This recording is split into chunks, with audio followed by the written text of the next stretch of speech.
ప్రముఖ యాంకర్ గా మారాలా 24/7 digital media స్కూల్లో చేరండి. వివరాలకు కింది నెంబర్ కి సంప్రదించగలరు. ఇప్పుడు ఓటింగ్ లో టాప్ ఎవరు ఉన్నారు, ఎలిమినేషన్ ఎవరు అవుతారు? ఇది చాలా కష్టమైంది. యాక్చువల్గా ఏంటంటే నేను 2 రోజులు ఓటింగ్ తీసా.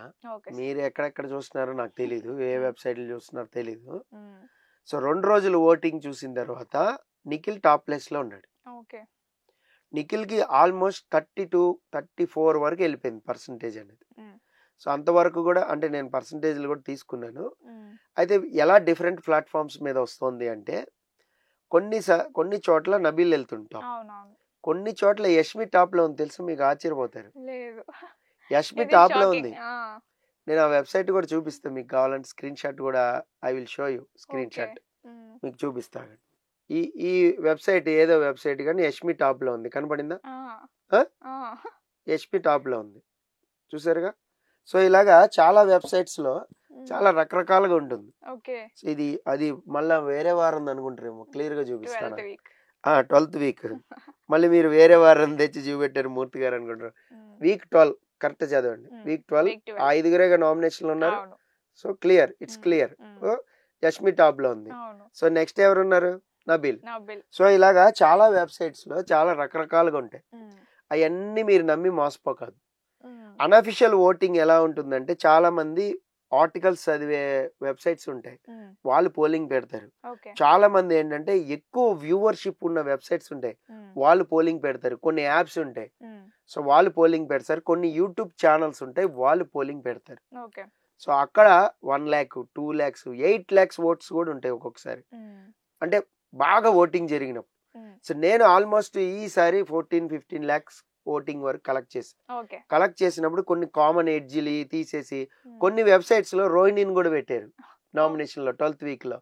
అంటే ఫస్ట్ డే రోహిణి పేరు వినిపించింది కదా, సో రోహిణి పేరు కూడా మనం ఆడుకున్నాం.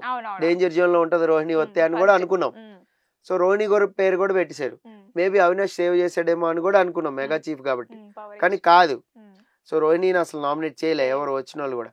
సో ఇక్కడ ఏంటి అంటే వాట్ ఎవర్ వెబ్సైట్స్ ఏవైతే ఉన్నాయో వాటిని చూసుకుంటూ ఒక ఎనాలిటికల్ రిపోర్ట్స్ కానీ అలాగే అన్అఫిషియల్ ఓటింగ్ పోల్ కానీ తీసుకుని నేను ఒక యావరేజ్ కానీ ఒక రిపోర్ట్ కానీ తయారు చేసుకుంటా. ఎప్పుడు ఒక నైట్ 2-3 hours పట్టేస్తుంది అది చేయడానికి. చక్క క్యాల్కులేట్ చేసుకుని రాసుకుంటూ కొట్టేసి కామన్ ఓట్లన్నీ తీసేసి మెయిన్ ఓట్లు ఉంచితే ఓ 14 లక్షలు అయి ఉంటాయి. దానికి యావరేజ్ తీస్తే నిఖిల్ టాప్ లో ఉన్నాడు 32-34%, వాట్ ఎవర్. దాని తర్వాత చూసుకుంటే నబీల్ ఉన్నాడు. నబీల్ 28 or 26 ఈ మధ్యలో ఆ పర్సంటేజ్ తో ఉన్నాడు. అంటే ఒక 6% వరకు ఇద్దరికి తేడా ఉంది, నబీల్ కి అండ్ నిఖిల్ కి. సో నిఖిలే టాప్ లో ఉన్నాడు, నబీల్ కాదు. నబీల్ అని చాలా మంది అనుకుంటున్నారు, యష్మి అని చాలా మంది అనుకుంటున్నారు. సో ఇదేం లేదు, డేంజర్ జోన్ లో మాత్రం 3 ఉన్నారు. సో ఈ డేంజర్ జోన్ లో మీకు బాగా అంటే డీప్ డేంజర్ జోన్ అంటే యష్మి, పృథ్వీ అని చెప్పుకోవచ్చు. ప్రేరణ సమ్ మోర్ బెటర్ స్టేజ్ లో ఉంది, 50-50. ఎప్పుడు మనం చెప్పుకున్నాం 50-50. అయితే 16% వరకు ఓటింగ్ అంటే సో అఫీషియల్ ఓటింగ్ లో కూడా ఎక్కువే వస్తాయి. ఇప్పుడు అన్అఫిషియల్ లో ఓ 10-15 లక్షలే వచ్చినాయి అనుకోమ్మా, అఫీషియల్ లో అవి చాలా వస్తాయి ఓట్లు.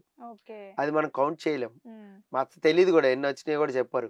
ఆయన ఒకప్పుడు చెప్పేవారు 9 కోట్ల మంది మీకు ఓటు వేసారని చెప్పేవాళ్ళు, కానీ ఈ మధ్య చెప్పడం మానేశారు. ఎందుకంటే లక్షల్లోనే వస్తున్నాయి కాబట్టి కోట్లలో వెళ్తా. అంటే ఒకరికి 10 ఓట్లు ఇచ్చేవారు ఇది వరకు, ఒకరికి 50 ఓట్లు ఉండే ఒకప్పుడు.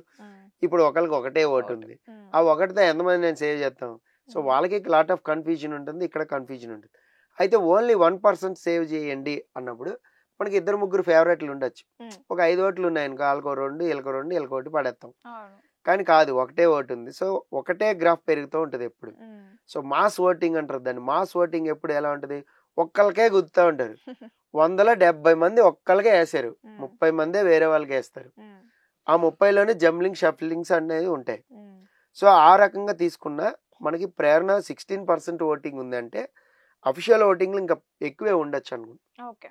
అంటే వీళ్ళిద్దరితో పోల్చుకుంటే అంటే ఈ మాస్ ఓటింగ్ అనేది కొంచెం తగ్గితే, వీళ్ళ పర్సంటేజ్లు తగ్గితే, ఎవరు టాప్ లో ఉన్న వాళ్ళు తగ్గితే, సో ప్రేరణకు కూడా ఆల్మోస్ట్ రీచబుల్ ఉంటుంది, అంతే రీచబుల్ ఉంటుంది.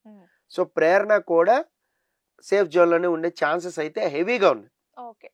ఇక మిగిలింది పృథ్వీ, యష్మి. యష్మి సేవ్ అయితే పృథ్వీ వెళ్ళిపోతాడు, పృథ్వీ సేవ్ అయితే యష్మి యష్మి వెళ్ళిపోద్ది, ఇది వెళ్ళిపోద్ది. తెలిసిందే. వీళ్ళిద్దరు బాటమ్ లో ఉంటే అసలు అక్కడ ఖచ్చితంగా సినారియో లెక్కలన్నీ మార్చుకుంటా ఉంటారు. అరే ఎవరు వెళ్ళిపోతారు, పృథ్వీ వెళ్ళిపోతే షాక్ అవుతుంది హౌస్. సో విష్ణుప్రియ రియాక్షన్ కోసమైనా పృథ్వీని పంపుతారేమో.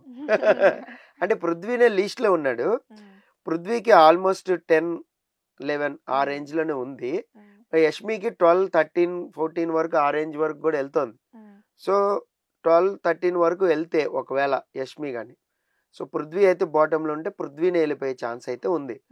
లేదు అనఫిషియల్ ఓటింగ్ కాకుండా అఫిషియల్ ఓటింగ్ లో మేబీ ఏమన్నా యష్మి డౌన్ లో ఉన్నా, ఈవెన్ ప్రేరణ ఏమన్నా డౌన్ లో ఉన్నా, ప్రేరణ ఉండకపోవచ్చు అనుకుంటున్నా నేను, ఇన్ మై ఎక్స్పీరియన్స్ ఉండకపోవచ్చు. యష్మి ఒకవేళ ఉంటే బాటమ్ లో యష్మిని అయితే పంపించేస్తారు, ఎందుకంటే ఆల్మోస్ట్ అక్కడ కొంచెం రప్చర్ అయిపోయింది మొత్తం అంతా కూడా సినారియో. పృథ్వీని తీసుకెళ్తే సమ్మర్ ఏదో కంటెంట్ వస్తుంది గౌతమ్కి పృథ్వీకి పడతల్లా, సో నెక్స్ట్ వీక్ రావచ్చు. లాస్ట్ వీక్స్ లో ఎలా ఉంటుందంటే కంటెంట్ రాదు, టాస్క్లు పెట్టలేడు బిగ్ బాస్, మంది పలసబడిపోతూ ఉంటారు, ఆ 8 మంది 7 ఇలా అయిపోతూ ఉంటారు. అయిపోయినప్పుడు ఏం టాస్క్లు పెట్టాలని కూడా ఉండదు, తోచదు వాళ్ళకి ఏమి. సో ఏదో డాన్సులు పాటలు ఎత్తాడు, డాన్సులు ఆ ఫ్లోర్ ఎక్కి ఈ ఫ్లోర్ ఎక్కి ఏదో పెడతాంటాడు, రీయూనియన్ గెట్ టుగెదర్లు ఏ పెట్టేస్తుంటాడు. సో ఈసారి ఏంటంటే పృథ్వీ గౌతమ్ పడట్లేదు కాబట్టి మేబీ పృథ్వీని ఏమైనా ముందుకు తీసుకెళ్ళి ఛాన్స్ ఉంది అనుకుంటే బాటమ్ 2 లో ఉన్న వాళ్ళని బిగ్ బాస్ కాల్ తీసుకుంటాడు. ఏది ఈక్వల్ ఓటింగ్ దగ్గర ఓటింగ్ ఉంటే వాళ్ళు అలాగే చేస్తారు. సో ఆ రకంగా చూసుకుంటే యష్మి వెళ్ళిపోయే ఛాన్సెస్ ఉన్నాయి, లేదంటే పృథ్వీ మాత్రం వెళ్ళిపోయే అవకాశాలు అయితే ఎక్కువగా కనబడుతున్నాయి. అంటే నేను కలెక్ట్ చేసిన రిపోర్ట్ కానీ ఈ 5 ఉండడం అనేది, ఎవరు వీక్ కంటెస్టెంట్ లేరు చూడండి, అందరు స్ట్రాంగ్ కంటెస్టెంట్లే ఉన్నారు. అంటే ఓటింగ్ లో పృథ్వీ ఒక రకంగా వీకే మనం చెప్పుకోవాలంటే. ఓటింగ్ లో ఫస్ట్ నుంచి పృథ్వీ వీక్ గానే ఉన్నాడు, మొన్న కూడా నామినేషన్ లోకి వచ్చినప్పుడు వీక్ గానే ఉన్నాడు కదా. సో ఆల్మోస్ట్ ఎలిమినేషన్ అయిపోతాడని తను కూడా అనుకున్నాను అన్నాడు, తను గెస్ చేశాను, నేను కూడా వెళ్ళిపోవచ్చు చెప్పలేము, మన గేమ్ లేదు నీ గేమ్ నచ్చుతుందని వాళ్ళ మదర్ వచ్చినప్పుడు వాళ్ళ ఫ్యామిలీ మెంబర్స్ స్టేజ్ మీదకి వచ్చినప్పుడు కూడా చెప్పారు. సో ఆ రకంగా చూస్తే పృథ్వీ కొంచెం ముందుకు తీసుకెళ్దాం అనుకుంటే యష్మిని ఎలిమినేట్ చేసే అవకాశాలు అయితే ఉన్నాయి.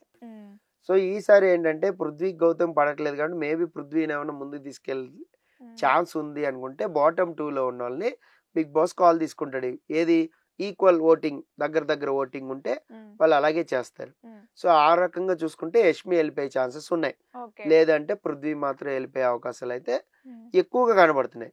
అంటే నేను కలెక్ట్ చేసిన రిపోర్ట్ కానీ ఈ 5 ఉండడం అనేది, ఎవరు వీక్ కంటెస్టెంట్ లేరు చూడండి, అందరు స్ట్రాంగ్ కంటెస్టెంట్లే ఉన్నారు. అంటే ఓటింగ్ లో పృథ్వీ ఒక రకంగా వీకే మనం చెప్పుకోవాలంటే. ఓటింగ్ లో ఫస్ట్ నుంచి పృథ్వీ వీక్ గానే ఉన్నాడు, మొన్న కూడా నామినేషన్ లోకి వచ్చినప్పుడు వీక్ గానే ఉన్నాడు కదా. సో ఆల్మోస్ట్ ఎలిమినేషన్ అయిపోతాడని తను కూడా అనుకున్నాను అన్నాడు, తను గెస్ చేశాను, నేను కూడా వెళ్ళిపోవచ్చు చెప్పలేము, మన గేమ్ లేదు నీ గేమ్ నచ్చుతుందని వాళ్ళ మదర్ వచ్చినప్పుడు వాళ్ళ ఫ్యామిలీ మెంబర్స్ స్టేజ్ మీదకి వచ్చినప్పుడు కూడా చెప్పారు. సో ఆ రకంగా చూస్తే పృథ్వీ కొంచెం ముందుకు తీసుకెళ్దాం అనుకుంటే యష్మిని ఎలిమినేట్ చేసే అవకాశాలు అయితే ఉన్నాయి. Okay sir, thank you sir.